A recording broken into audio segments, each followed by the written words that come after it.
নমস্কার সবাইকে, ত্রিপুরা পাবলিক অপিনিয়নে স্বাগত। আমি সোমেন রয়েছি আপনাদের সঙ্গে।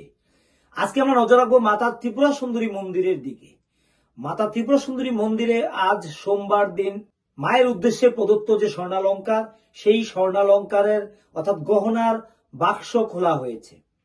সেই বাক্স থেকে বিপুল পরিমাণ স্বর্ণালঙ্কার পাওয়া গেছে। আপনারা জানেন, গত কিছুদিন আগে অর্থাৎ গত 17 ফেব্রুয়ারি 2026 তারিখ মাতা ত্রিপুরা সুন্দরী মন্দিরের প্রণামী বাক্স খোলা হয়েছে এবং সেই প্রণামী বাক্স থেকে পাওয়া গেছে 13,53,484 টাকা। মাত্র 66 দিনে পাওয়া গেছে প্রায় 14 লক্ষ টাকার মতো। বছরে প্রায় কোটি টাকার কাছাকাছি চলে আসছে মোট অর্থের পরিমাণ, অর্থাৎ প্রণামী থেকে পাওয়া অর্থের পরিমাণ, সে অর্থরাশি। সেই সঙ্গে যদি আমরা যোগ করি স্বর্ণালঙ্কার, আজকের দিনে গহনা বাক্স থেকে পাওয়া গেছে 1 কেজি 649 গ্রাম স্বর্ণ এবং সিলভার পাওয়া গেছে 6 কেজি 820 গ্রাম। আমরা যদি ধরি স্বর্ণালঙ্কার 22 ক্যারেট, প্রতি 22 ক্যারেট হিসেবে 1 কিলো স্বর্ণের বা স্বর্ণালঙ্কার আজকের দিনে বাজার মূল্য 1,46 লক্ষ টাকার মতো। আজ 23 ফেব্রুয়ারি 2026 আমরা কথা বলছি। সেই সঙ্গে 1 কিলো সিলভারের দাম হচ্ছে 2.5 লক্ষ টাকার উপরে, প্রায় 7 কিলোর মতো সিলভার এবং 1 কিলো 649 গ্রাম এখানে হচ্ছে স্বর্ণালঙ্কার। এই দুটি মিলিয়ে কিন্তু আমরা দেখতে পাচ্ছি অর্থের পরিমাণ গিয়ে 2 কোটি টাকার কাছাকাছি চলে যাচ্ছে।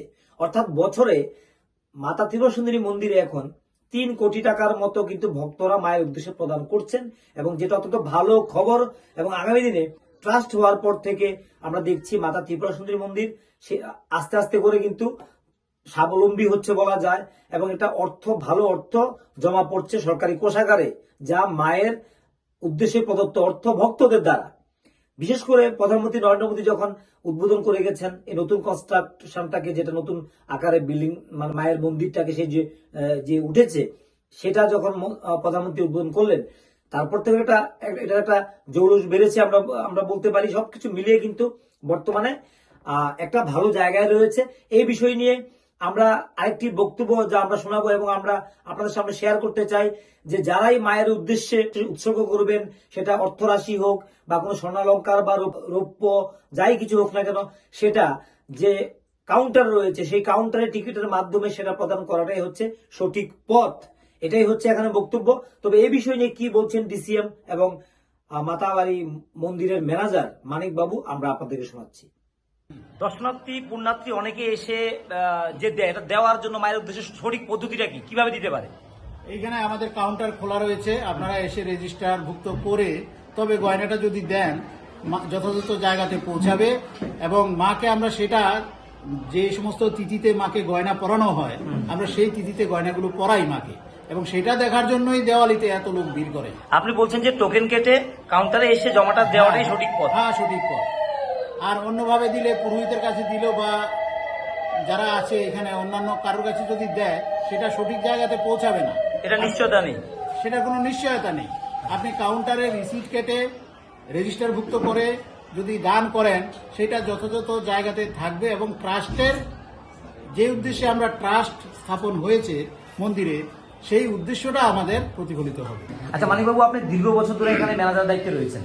আপনি কত সাল থেকে এখানে দায়িত্বে রয়েছেন ম্যানেজারের? 2019 সাল থেকে। 19 সাল থেকে রয়েছেন। তো সেই সময় থেকে কি বছর বছর কি মানুষের মায়ের প্রতি যে উৎসর্গ, অর্থ এবং সোনালঙ্কার এগুলি বেড়েছে?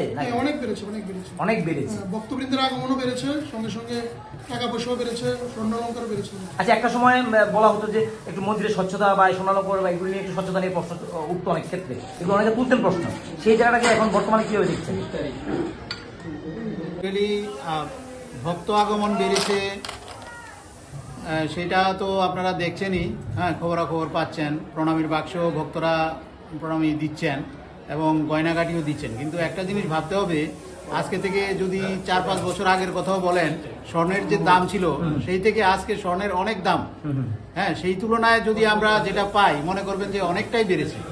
কারণ স্বর্ণের যে দাম 2 লক্ষ টাকা প্রায়, সেই ভরি 2 লক্ষ টাকা, সেই জায়গাতেও মানুষ দিচ্ছে মায়ের প্রতি, এটা একটা বিশাল ব্যাপার।